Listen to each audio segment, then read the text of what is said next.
नमस्कार प्रिय साथियों, वेलकम टू एग्जाम वॉर।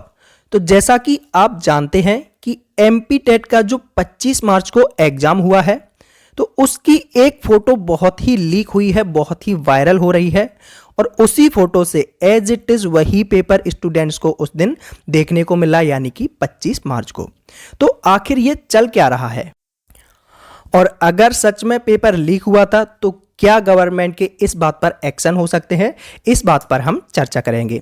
तो देखिए, ये आज की न्यूज की कटिंग है। एमपी में फिर व्यापम जैसा फर्जीवाड़ा। एमपी टेट देने वाले ग्वालियर के कैंडिडेट का दावा, कहा ट्रेन में मिले एजेंट के मोबाइल में जो पेपर देखा वही एज इट इज पेपर आया था उस दिन एग्जाम हॉल में जब उसने एग्जाम दिया। तो सवालों के घेरों में परीक्षा। एमपी टेट में सिलेक्शन के लिए रैकेट चलाता था जिस लड़के के पास जो पेपर मिला है ना। ये देखिए, एजेंट ने मोबाइल में उसी दिन का पेपर दिखाया। और देखिए, एमपी टेट पर कांग्रेस के जो नेता हैं उन्होंने भी ट्वीट किया है कि वर्ग 3 के प्रश्न पत्र सामने आने पर दिग्विजय सिंह और अरुण यादव ने कहा, गंभीर आरोप है, जांच होना चाहिए। एमपी टेट पेपर के स्क्रीनशॉट वायरल हो रहे हैं। तो क्या है पूरा मामला, आइए देखते हैं। तो देखिए, ग्वालियर का एक जो छात्र था, ग्वालियर के एक छात्र ने एमपी टेट पर सवाल खड़े किए हैं। उसने पेपर लीक होने का दावा करते हुए फर्जीवाड़ा का आरोप लगाया है। उस लड़के का नाम है मदन मोहन दोहरे। तो मदन मोहन दोहरे नाम के इस परीक्षार्थी का ये कहना है कि 25 मार्च को जब वह भोपाल के रायसेन रोड स्थित स्कूल में एमपी टेट की परीक्षा देने गया था, जब वह वापस लौट रहा था तो उसे धौलपुर का एक एजेंट मिला। उसने मोबाइल में पूरा पेपर दिखा दिया और 100% पेपर मैच कर रहा था, जबकि सेंटर से पेपर बाहर लाया ही नहीं जा सकता। ये बात आपको भी पता है, ना तो अंदर मोबाइल ले जा सकते हैं और ना पेपर को बाहर लेके आ सकते हैं। फिर सवाल आता है कि एजेंट के मोबाइल में पेपर कैसे आ गया। परीक्षार्थी ने सीएम शिवराज सिंह चौहान जी को टैग करके ट्वीट किया कि ये क्या हो रहा है और क्या इसी प्रकार सभी परीक्षाओं में फर्जीवाड़ा होता रहेगा, बेरोजगारों की प्रतिभा को ऐसे ही हनन होता रहेगा। उसने मांग की है कि हाई कोर्ट के रिटायर्ड जज से न्यायिक जांच कराएं और मामला उजागर होने के बाद शिवराज सरकार एक बार फिर सवालों के घेरे में है। तो ये तो आप पहले से ही जानते हो कि मध्य प्रदेश परीक्षाओं में फर्जीवाड़े के लिए पहले से ही बदनाम रहा है और व्यापम में मेडिकल कॉलेज की सिटी की बंदरबाट का फर्जीवाड़ा हो या नर्सिंग का फर्जीवाड़ा हो, अब MP TET Madhya Pradesh teacher eligibility test में भी फर्जीवाड़े का आरोप लगा है। यह खुलासा ग्वालियर सिकंदर कंपू निवासी मदन मोहन दोहरे ने किया है। मदन मोहन शिक्षा विभाग में नौकरी के लिए तैयारी कर रहे हैं। वह प्राथमिक शाला वर्ग 3 की परीक्षा एमपी टेट के तहत देने के लिए 25 मार्च को भोपाल गए हुए थे और रायसेन रोड पर एक स्कूल सेंटर में उनका सेंटर पड़ा था।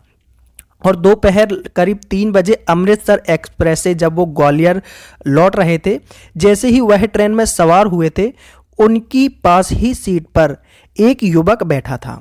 बातचीत होने लगी उन दोनों में, तो युवक को पता लगा कि मदन जो है वो एमपी टेट का पेपर दे के आ रहा है। इसके बाद उस युवक ने अपना परिचय लक्ष्मण के रूप में दिया और बताया कि धौलपुर में टी.एड का वह कॉलेज चलाता है, जो मदन के पास जो लड़का मिला था बगल वाली सीट पर। साथ ही उसने यह भी बताया कि एमपी टेट में सिलेक्शन के लिए वह रैकेट भी चलाता है। उसने अपने मोबाइल में परीक्षार्थी को एमपी टेट में उसी दिन का पेपर दिखाया जिस दिन का वह देकर आ रहा था। तो मदन का दावा है कि उसने चेक किया तो 100% वही पेपर था, जबकि पेपर तो बाहर आ ही नहीं सकता, अंदर मोबाइल अलाउड नहीं है। फिर उस युवक ने बताया कि परीक्षा से पहले ही पेपर लीक हो गया था। उसने अपने मोबाइल में दिखाया कि रात को ही पेपर उसके पास आ गया था। तो वह उस लड़के का कहना है कि वह ग्वालियर भोपाल में रैकेट चला रहा है।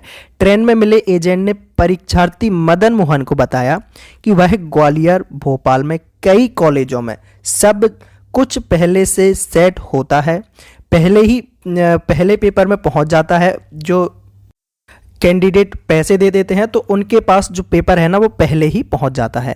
इसके लिए 4 से 5 लाख रुपए खर्च करने पड़ते हैं। इस पर युवती ने जब कॉलेज का नाम पूछा तो उसने नहीं बताया। अब सबसे बड़ा सवाल ये आता है कि पेपर एजेंट के मोबाइल में कैसे आया। तो परीक्षार्थी मदन मोहन दौरे ने कहा है कि इस बात को अभी तक मैं नहीं समझ पा रहा हूं कि उस युवक के मोबाइल में पेपर कैसे आया। युवक ने तो वही पेपर बताया कि पेपर पहले ही लीक हो चुका था, क्योंकि परीक्षा सेंटर से पेपर बाहर लाया ही नहीं जा सकता। युवक के पास मोबाइल में जो पेपर था उसमें हर एक सवाल उसी जगह और उसी नंबर पर था जो पेपर में आया था।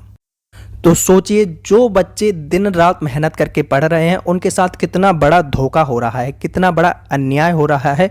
जो घर से बाहर रहकर, अपने माँ बाप से दूर रहकर इतनी तैयारी करते हैं, उसके बावजूद जो मेहनत करके नौकरी पाना चाहते हैं फिर भी उनको जॉब नहीं मिलती है, केवल इसीलिए कि जो पैसे वाले लोग हैं वो फर्जीवाड़ा करके इन मेहनत करने वाले बच्चों का हक ले जाते हैं। और देखिए, सीएम को ट्वीट कर पूछा, क्या ऐसे ही फर्जीवाड़ा होता रहेगा। एक परीक्षार्थी मेहरबान सिंह वर्मा ने सीएम को ट्वीट करते हुए लिखा है कि शिवराज सिंह जी, क्या ये क्या हो रहा है। एमपी टेट का पेपर लक्ष्मण सिंह के मोबाइल में कैसे आया। क्या इसी प्रकार परीक्षाओं में फर्जीवाड़ा होता रहेगा। बेरोजगारों की प्रतिभा का ऐसे ही हनन होता रहेगा। हाई कोर्ट के रिटायर्ड जज से इस मामले की न्यायिक जांच कराई जाए, साथ ही दोषियों पर कार्रवाई हो। और साथ ही कांग्रेस पार्टी ने भी इस मामले की जांच की मांग की है। इस मामले को लेकर कांग्रेस के नेता सरकार पर हमलावर हो गए हैं। पूर्व सीएम दिग्विजय सिंह, पूर्व केंद्रीय मंत्री अरुण यादव और पीसी शर्मा सहित कई नेताओं ने ट्वीट कर इस मामले की जांच कराने की मांग की। एक ट्वीट पर प्रतिक्रिया देते हुए दिग्विजय सिंह ने लिखा है, यह एक गंभीर आरोप है, इसकी जांच तत्काल होनी चाहिए। ये देखिए, ये इमेज में दिग्विजय सिंह का ट्वीट है, जिन्होंने कहा है, ये क्या हो रहा है। MP TET paper Lakshman Singh के मोबाइल पर कैसे आया। क्या इसी प्रकार सभी परीक्षाओं में फर्जीवाड़ा होता रहेगा। बेरोजगारों की प्रतिभा का हनन ऐसे ही होता रहेगा। हाई कोर्ट के रिटायर्ड जज से न्यायिक जांच कराए, कठोर कार्यवाही हो। ये इनका ट्वीट है। तो बस मैं यही कहना चाहूँगा कि उन बच्चों को अब न्याय मिलना चाहिए जो घर से दूर रहकर, अपने माँ बाप से दूर रहकर, पैसे खर्च कर कर बहुत मेहनत करके परीक्षा की तैयारी करते हैं और उनका हक किसी और को दे दिया जाता है। क्योंकि वो बच्चे कुछ भीख तो मांग नहीं रहे हैं, ना फ्री में कुछ ले रहे हैं, वो मेहनत करके उस नौकरी के लायक बन के अपनी नौकरी लेना चाहते हैं।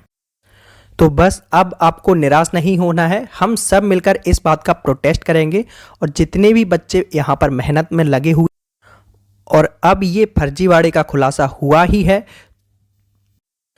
तो आपको भी न्याय अवश्य मिलेगा। Exam war always with you. Thank you for watching video.